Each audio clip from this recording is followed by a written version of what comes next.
We're all here? Okay, we're good and ready to go. Everybody having a good time Friday night?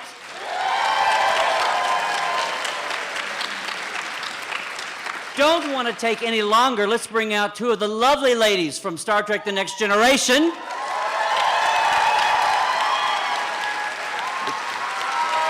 McFadden and Marina Sirtis.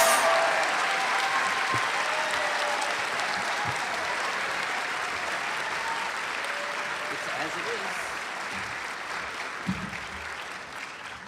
I hate sitting down. I love sitting down. Oh, here we go. Here we go. So you guys, it's good to see both of you. I've seen both of you recently.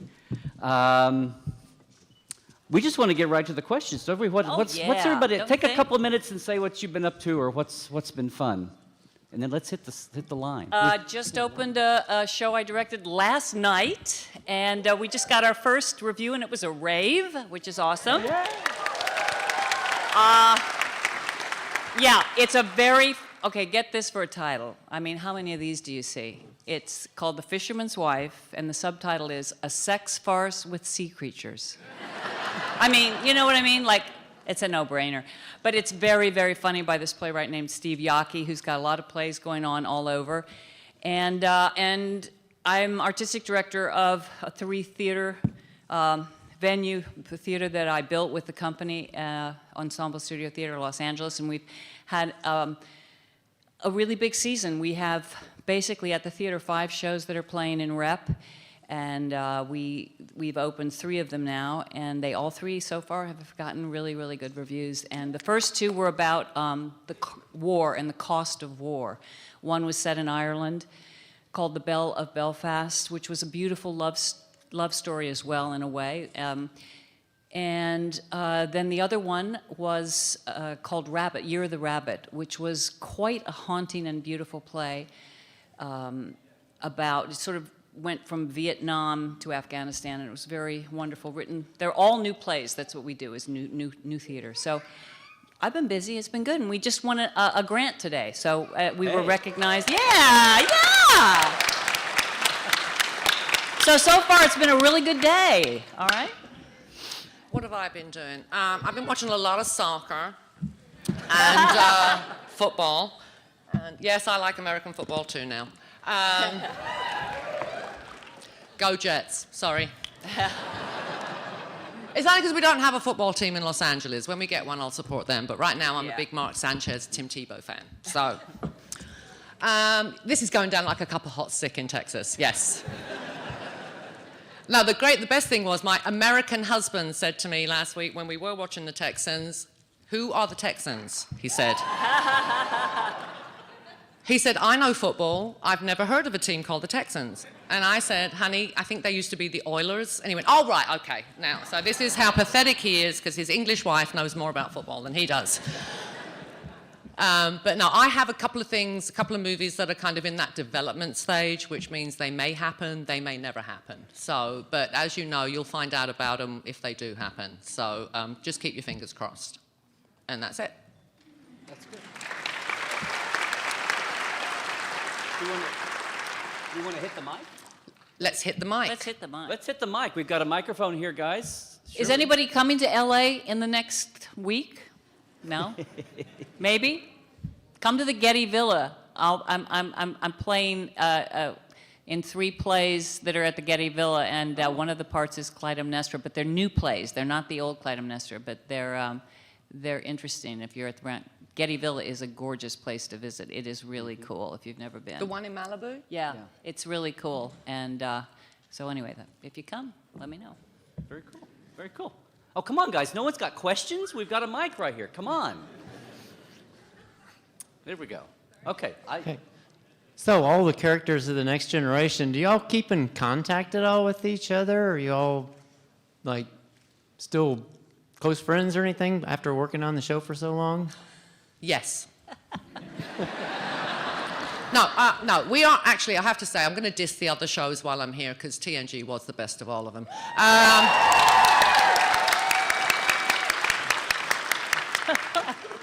We are actually the only cast of all the Star Trek incarnations that the whole cast really loved each other, and we still do, and we're all still best friends, and we see each other a lot. Except Marina moved way the hell away. I moved to the beach, yes. Yeah, and then Brent moved to Malibu. I mean, really, you know, when we were all in Hollywood, It was easier. It was easier. You know, it was easier. When we were all in Hollywood together, it was easier. easier. We all used to have, nearly all of us used to have the same zip code. Yeah, Remember? that's true. Yeah, 90068. Yeah. Yeah. Of course, that was just our trailers at Paramount. No, that was 90028. Right. But anyway, so no, we are still really good friends. We really adore each other.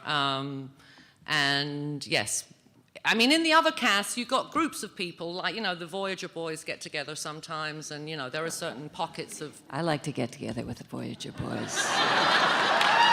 Voyager boys. I'm trying to think, the Voyager boys. Nah. Anyway, Somebody needs to develop that. That sounds like a great. actually, that sounds like a good series, Gates writing. Yeah. Well, I Voyager just give them their physicals every year. That's all. So, Gates, I bet I'm sensing. Wait a minute. Uh-oh. I'm sensing Wait this a minute. question's for She's Gates. over there. I'm sensing this question is for Gates. Make it for her. That's No. great. Is it for Gates? What? Is your question for Gates? No, it's for both of you. Oh, it's for both. All Yeah, right. you know, it's getting rusty. Okay. Yeah, okay. Thank you so much for coming to Texas, first of all. And I just want to ask you guys, what are your pet peeves in a social setting or whatever? My pet peeve, Romney Ryan at the moment.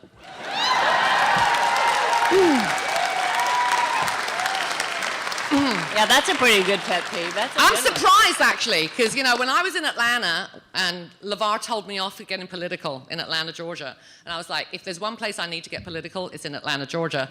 But I was surprised at the response here in Austin, this little island of sanity in Texas. Okay.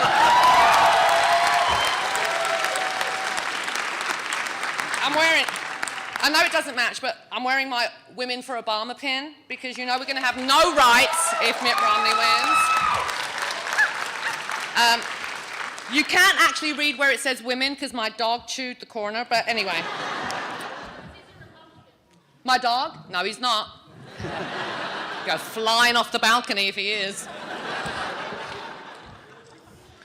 Yes. You didn't say your pet peeve. Oh, I don't, you know, I think that was a pretty good one. I think we can leave it at that. You know? We're both going to go with mine. I mean, I have so many that, you know, we don't have, how long? No, that's fine. Let's just go forward, yeah. For both of you, you both have a theater background, and I know, Gates, you've got a background in dance as well, and at the moment you're doing all new theater. I'm curious about the repertory, plays that may have meant a lot to you as you were starting out as an actor, ones that still mean a great deal to you. Good question, man. Thank you. God. I'm trying to get the PR people to let me get interviews with you lovely ladies, so please put in a good word for me. I will indeed. That's a great question, actually. I think there are two plays well, three, that stand out for me when I was young and in New York. Younger. Yeah, well. Cloud 9, the Tommy Tune production, Carol Churchill cast me, which was so thrilling because I admired her as a writer so much. And it was my first really big job in New York. And it was an amazing role. Tommy Tune was an amazing director. And to sort of do this thing where you played three different characters, I had this incredible journey. I played a young character, a middle-aged character, and then an older woman. And it was just beautiful, beautiful experience and beautiful writing. I also feel that the play that got my equity card actually was James Lapine, who's directed Brent in Sunday in the Park. He actually cast me. I knew him from before when I was teaching at different theater conservatories. And James said, hey, come on, will you be in Midsummer Night's Dream and just play one of the fairies? And because, you move and blah, blah, blah. But actually, he said, would you audition for Hippolyta? And it was between me and Diane Venora, and she had just graduated from Juilliard, and I had no credits and wasn't in the union. And he really liked what I did. He said, the producers just, they don't want to cast you because you don't even have an equity card, but I will guarantee you a night as Helena in front of 2,000 people on a Saturday night if you do this. And so I did, and it was one of those miraculous nights where when the lovers are fighting, like the weather changed, it dropped 20 degrees, the winds came up, they blew our skirts up over our heads, it was just amazing. And then when we're put back to sleep, it got totally calm, and it was really just a cool night, and it really made my career as an actress because I didn't invite anyone. I didn't know anything about the business, but there were agents that were in the audience, and I got asked by like a bunch of people to sign, and that's how the whole thing started for me. So it was something very dear to my heart. And the other one was a Pinter play, The Homecoming, that I also did in New York, and that was just one of my favorite parts I've ever done. So there you go. Well, when I left drama school, I was going to be the next great, classical actress. And then I ended up on this space show. And that kind of was on hold for a bit. Because I wanted to be Judi Dench when I left drama school. That's who I wanted to be. I wanted to be Judi Dench. We still want to be Judi Dench. Yeah, I still want to be Judi Dench, yeah. So I actually haven't played the parts that I've always dreamt about playing. So I have my little wish list. I mean, all the parts that I dream about playing, they're all in the theatre. None of them are going to be movies. I mean, and I think Gates would agree that if we could earn as much money doing theatre as we can making movies, we'd never make another movie, right? It's because that's what we love doing. Yeah.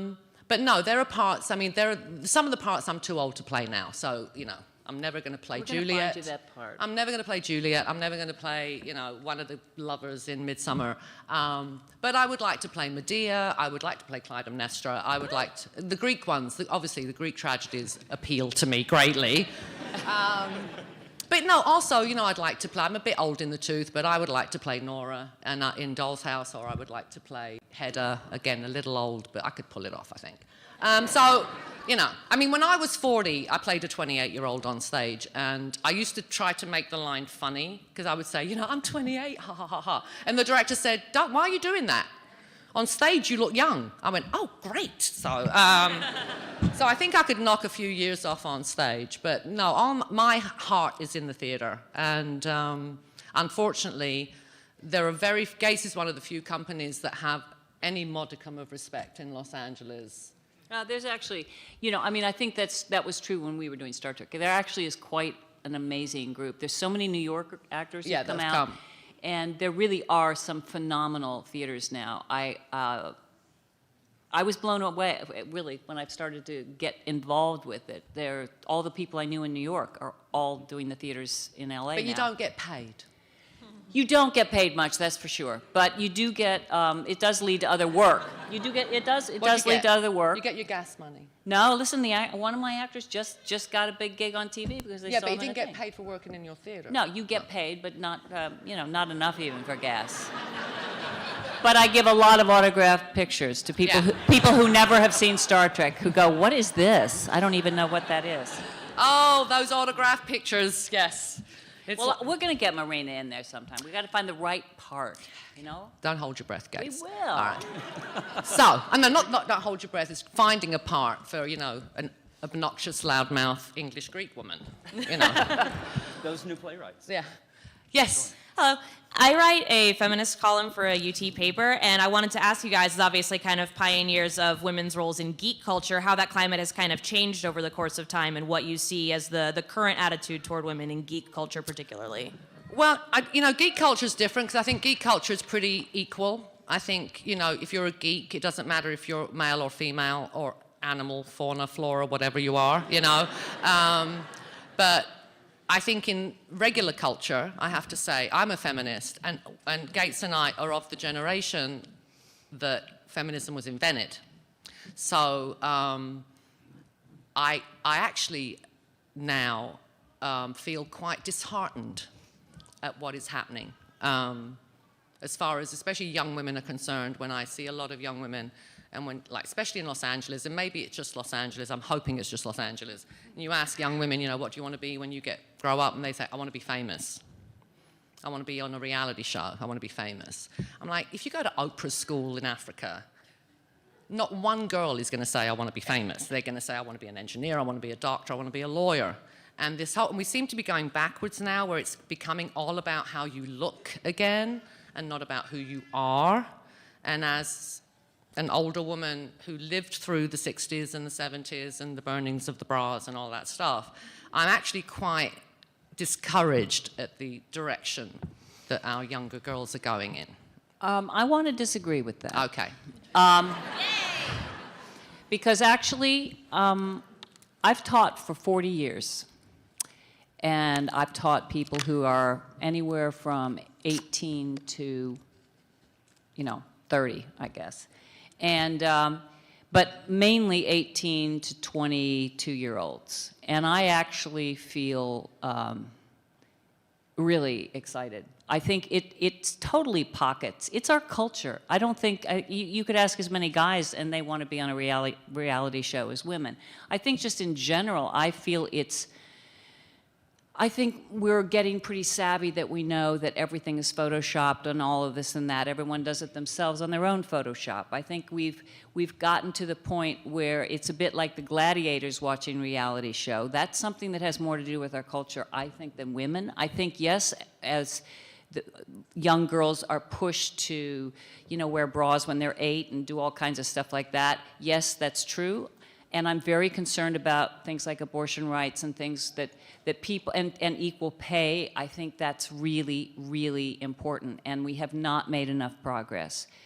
But I feel that actually the young people who I run into are pretty frickin' amazing, and I really mean that. And yes, I'm in an academic situation, and so that is different, I know.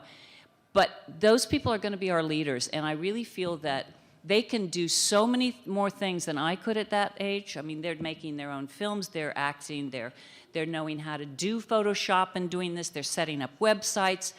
And of course, it's because our whole society is about marketing. It's how do you market yourself? It's all about that, popularity, who has the best website.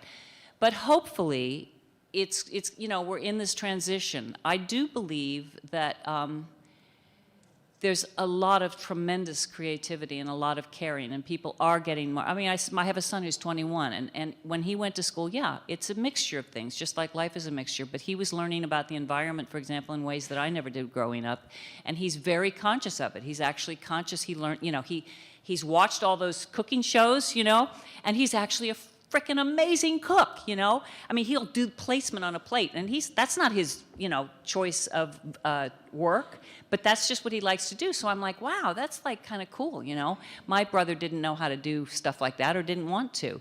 So in a way, I feel I'm seeing personally, and I'm not all over the country, but I'm seeing that there are guys who are actually allowing their femme side to happen, and it's not seen as a bad thing.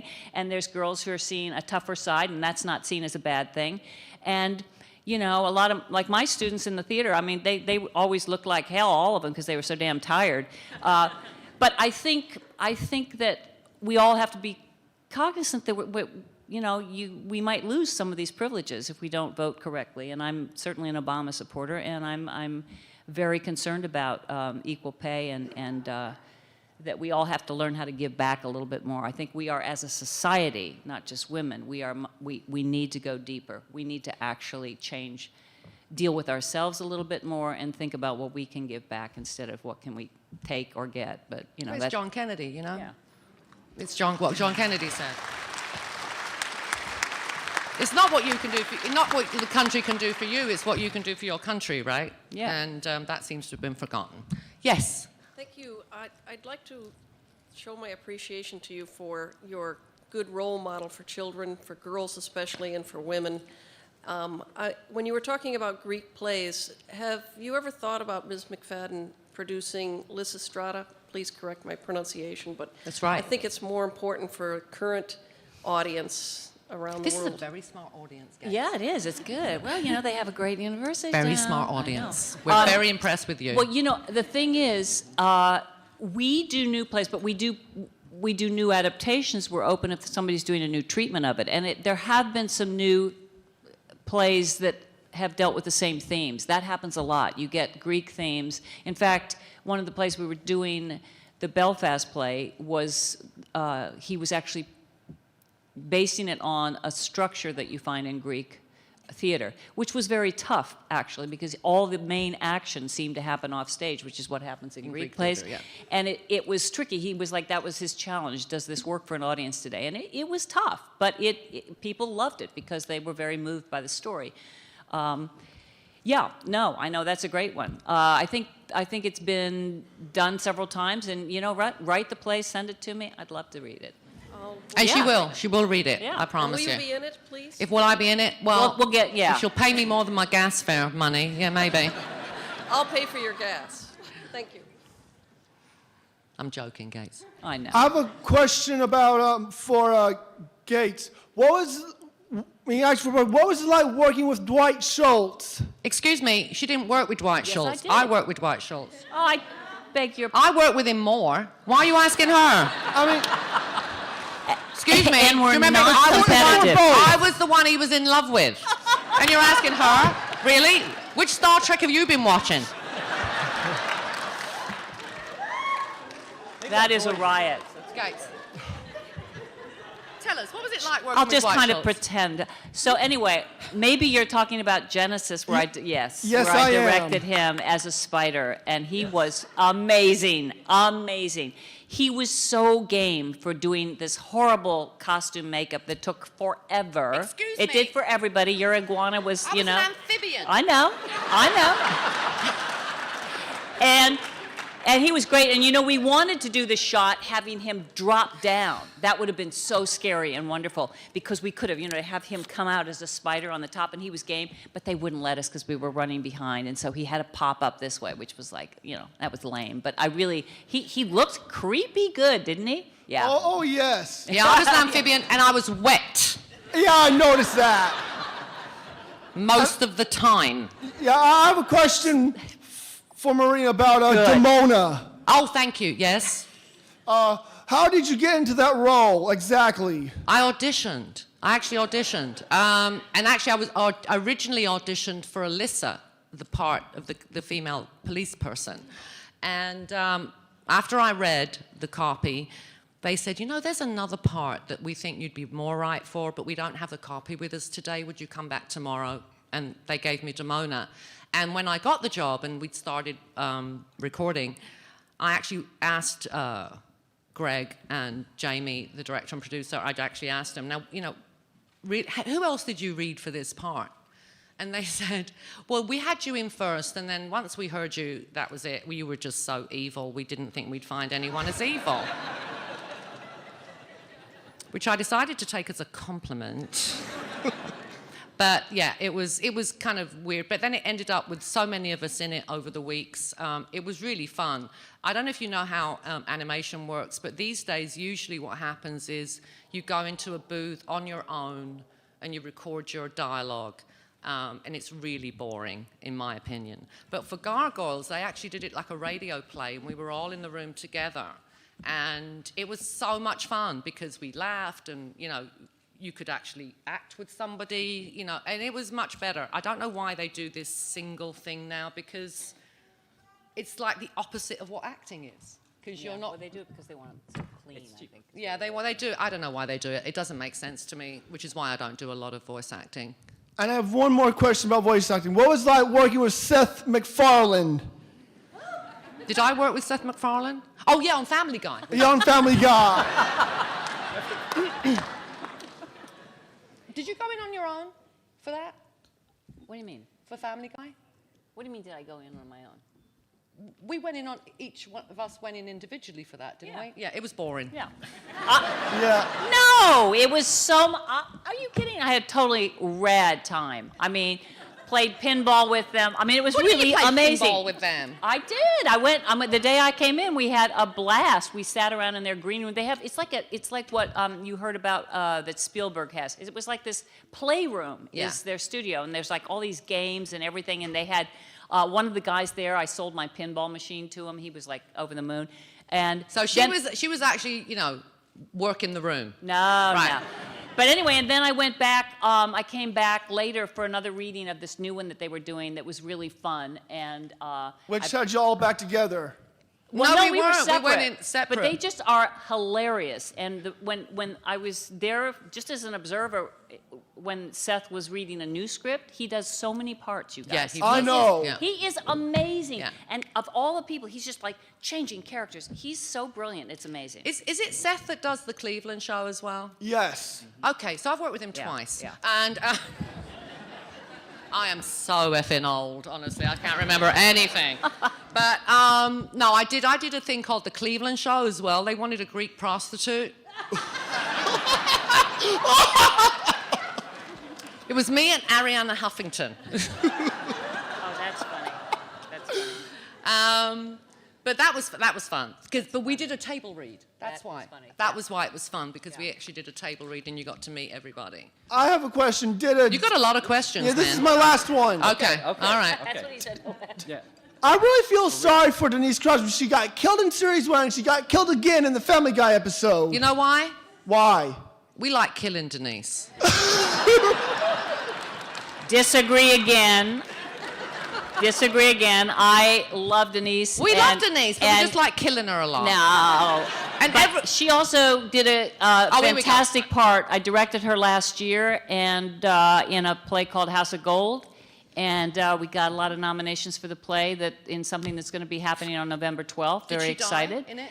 She did not, Oh. but she played a mean character, and I put her in a red wig, and it was like very funny because she was channeling Dr. Crusher. It was an old Dr. Crusher wig I had.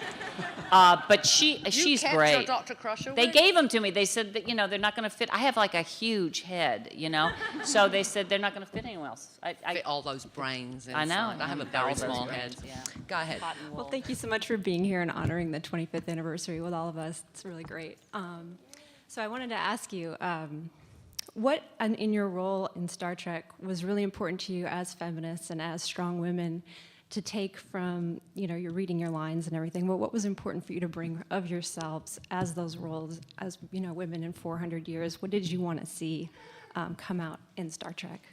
Well, you have to remember that we were shooting a show about the 24th century in the 20th century. Yeah.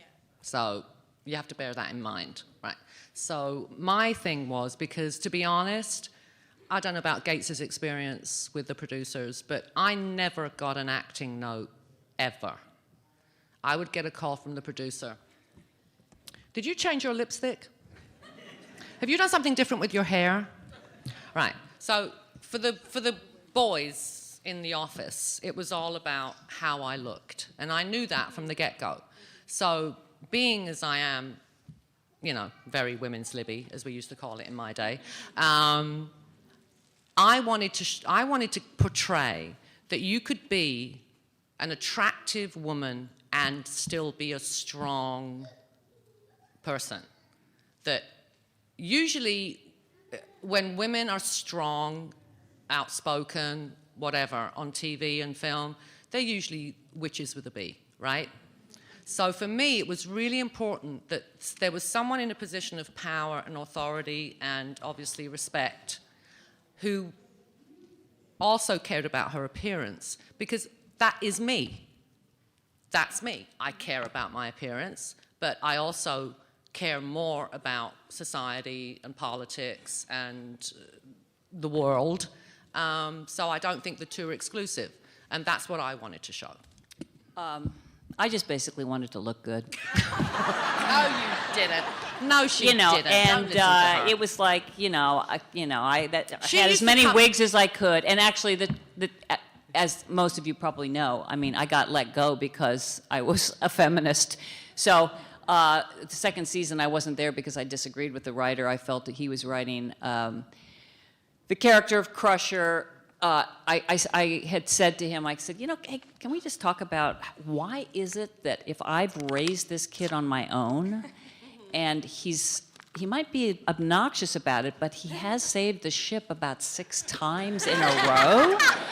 And there have to be some of those genes that are Beverly Crushers. So why is it every time anything with any wisdom is said, it's a male character who talks to him, and it's only me that is only about the mothering, which, believe me, mothering is like, that's number one. Just love him, no problem with that. But what about a little bit, like maybe one time I could, because I thought that had not been really portrayed on a TV show, really, and I have a son, and we actually talk about we have a whole other disconnect sometimes where it's just talking about things, and it's not to do with, oh, you're mom and you're my son and pick up your clothes or whatever. We do those too, but and basically we disagreed, and I was asked to go, and so I certainly did it, and it's not that I wasn't trying to be strident. I was used to working like in theater departments where everybody respected everybody, and you basically did talk about things, and you could talk about script things that didn't mean you were going to get your way. It's like what happens right now in rehearsals.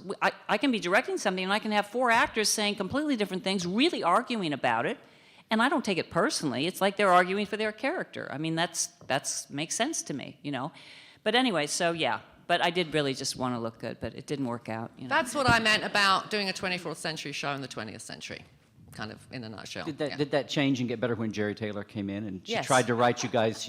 Well, it's interesting, though. I loved Jerry, but what was the episode that she wrote about me in that 7th season?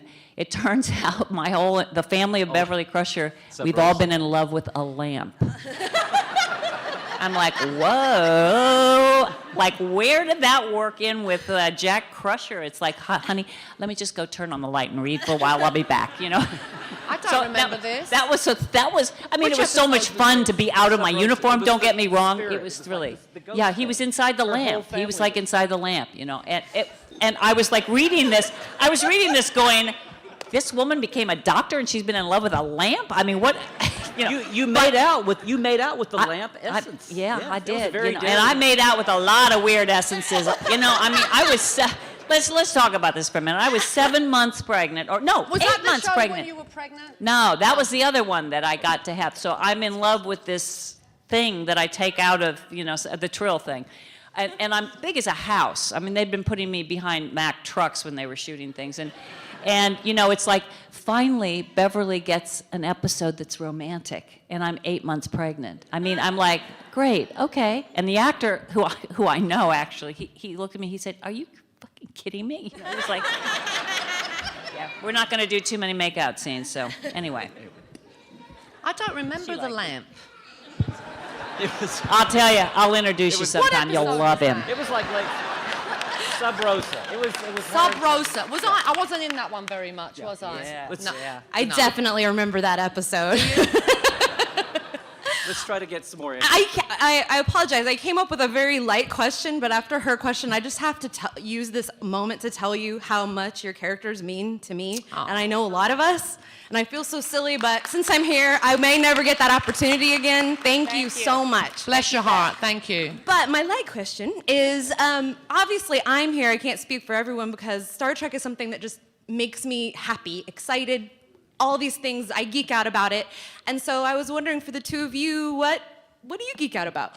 Soccer. No, wait. How many people do you know who have the emblem of their soccer team tattooed on their body?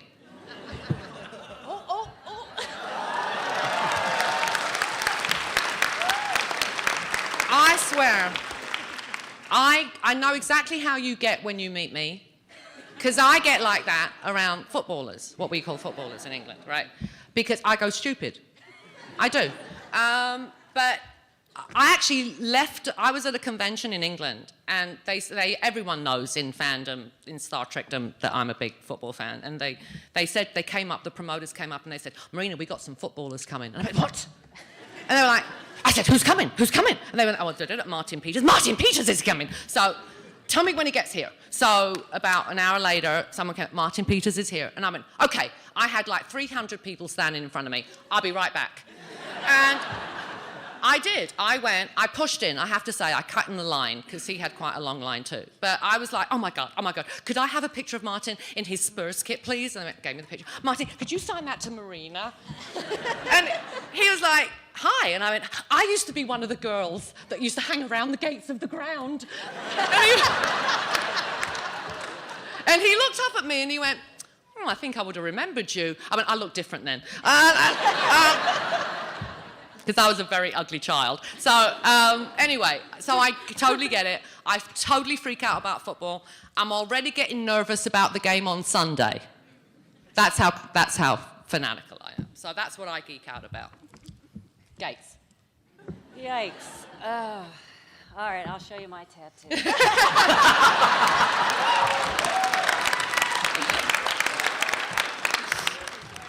You know, I think the theater is Gates' passion. The theater, I'm going to answer for her. Now, you know, I got a lot of things. I geek out about a lot of stuff, really. But what was it I geek out about? Somebody? Okay.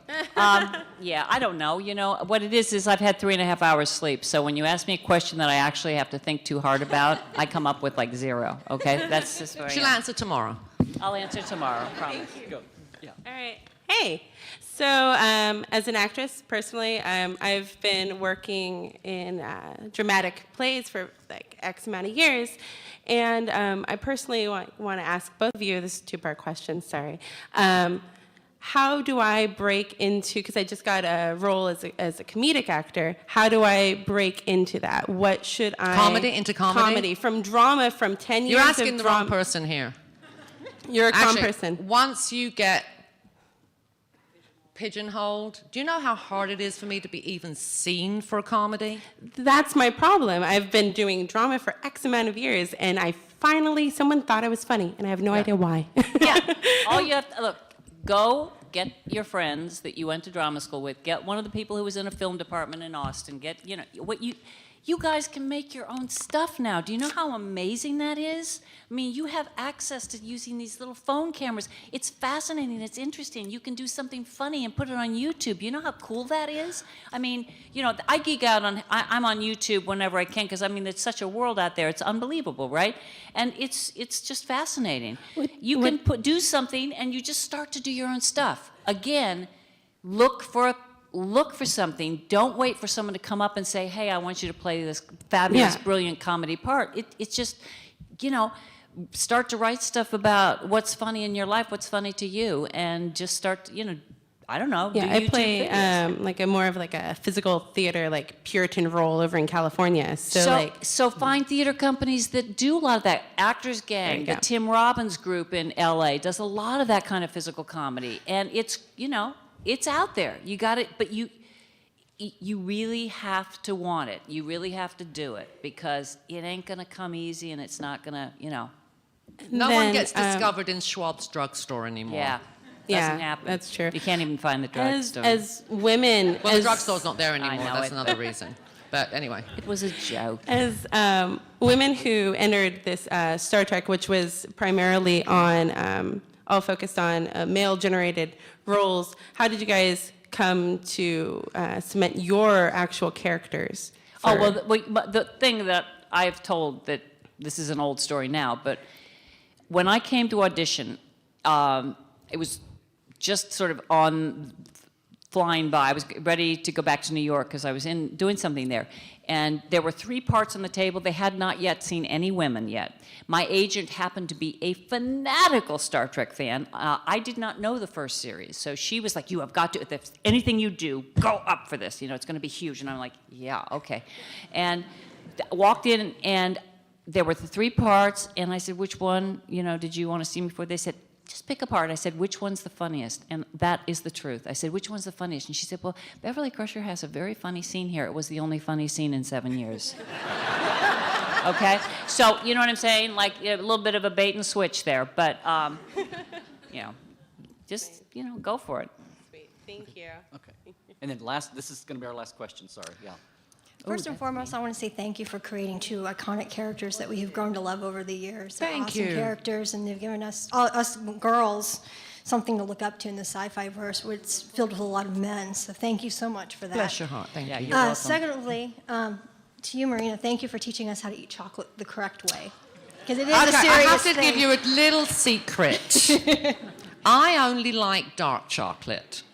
I hate milk chocolate. I can't eat it, right? It's too sickly. And I have only ever liked dark chocolate, even as a kid. The only way my mom could get me to drink my milk, which is why I'm so short, was she would break up dark chocolate into the, and I would have to drink the milk to get to the chocolate, right? Now, if I had, bearing in mind, I got at least 2 or 3 times a year a call from one of the suits upstairs saying things like, do you want the good news or the bad news? And I was like, I don't care. The good news is your work rest of the day was great. The bad news is you look fat. Right? So, and then they want me to eat chocolate. This is Hollywood for you, right? So what I would do, I would make them give me milk chocolate.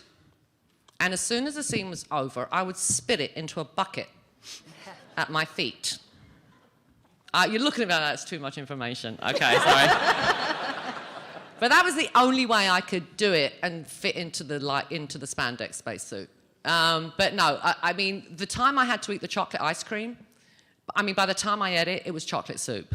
Really, you have to really suspend belief. I'm really enjoying this chocolate soup. But it was. Thank you. I do love chocolate. I am a big chocoholic. I am. But never get me milk chocolate. I'm going to hand it to the next person in the line, or my husband. My question is actually to both of you. In the Star Trek verse, you have phenomenal technology, both in the medical field and in entertainment and everything. If you could take some of that technology into today's world, what would it be and why? Well, I hate technology.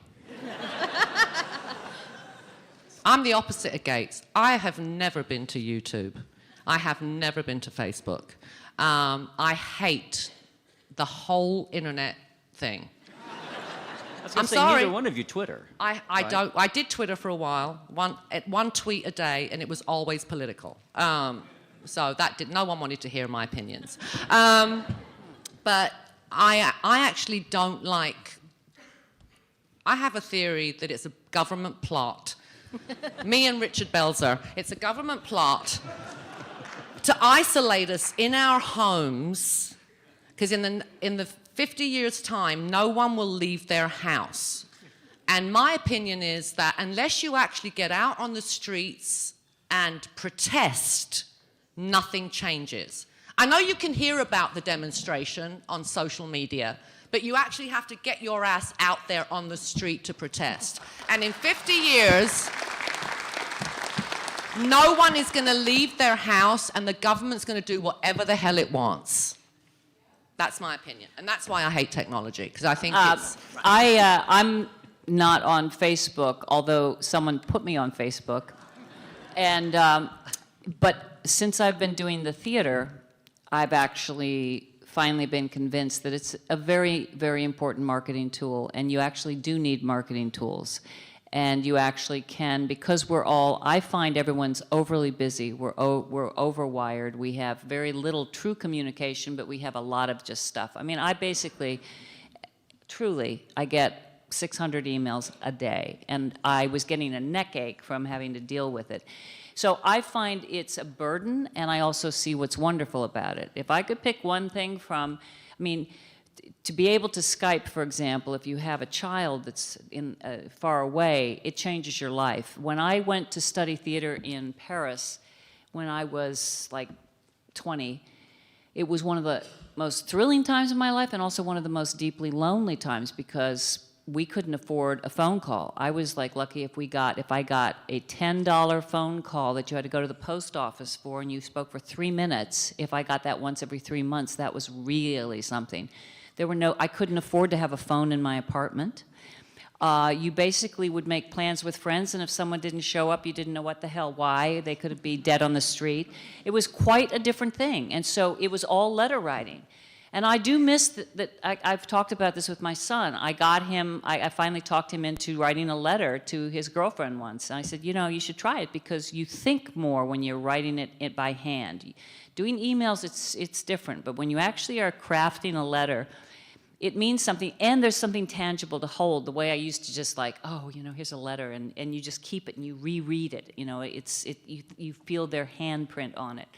I miss that, but on the other hand, there's so much more that can get done, and there are many, many positive things about it. I don't know that I've learned how to, that many people have learned how to just kind of keep it at bay, like know when it's good and then know when it's like time to shut it off and it's too much. There's so much information. I can't process it all.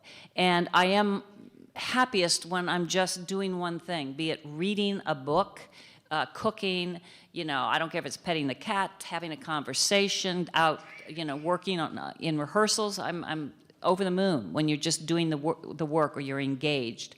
I find that for me, technology does interrupt my engagement sometimes. That said, there's no going back. I think we should just start to learn how to modulate it more. And if there's one thing from Star Trek, I wish we could do. I wish we could do some of the operations Dr. Crusher did to replace or any of the other doctors. I mean, to be able to do things like spine replacement, and that we used to get these kids who would come on the set who were Make-A-Wish kids, and it was heartbreaking because I was playing this doctor who could have cured all of those, and there I am, and with these parents who are unbelievably noble and strong, and I'm like, I don't know if I could do what they are doing. They're like happy, the kid is like happy, and he's going to be not around in a year. Don't make me cry, guys. Yeah, well, and so, for me, that's really one thing I wish. I wish that we could do those sorts of things to be able to repair things. And I believe that we are making huge headway. I mean, there's many more cancer treatments than there were. Well, they're going to have a scan soon, like your scan thing. They're working on that. Guys, get an answering machine like I do. Then you can screen your calls. I still have an answering machine, yes. I do too, but it's not my calls, it's emails. Well, Did I say calls? I meant emails. I know, you have a job that you need to do the emails. I do my emails in the morning, and then I close my computer, and it goes away until the following morning. That sounds good to me. And I never answer my phone. I'll vouch for I'm that. like, nah. Well, with that personal revelation from both of you, I think that's been a great thing. Thank you guys. You guys had great questions. You're awesome. Awesome. So much, everybody. Thank you. Yes. So one more. Come on, guys. Give it up for our We'll talk Star savvy, Trek. smart, and beautiful ladies of Star Trek. Thank you, Gates. Thank you, Marina. Thank you, guys. Wow. Okay. Lots more show coming up today and tomorrow.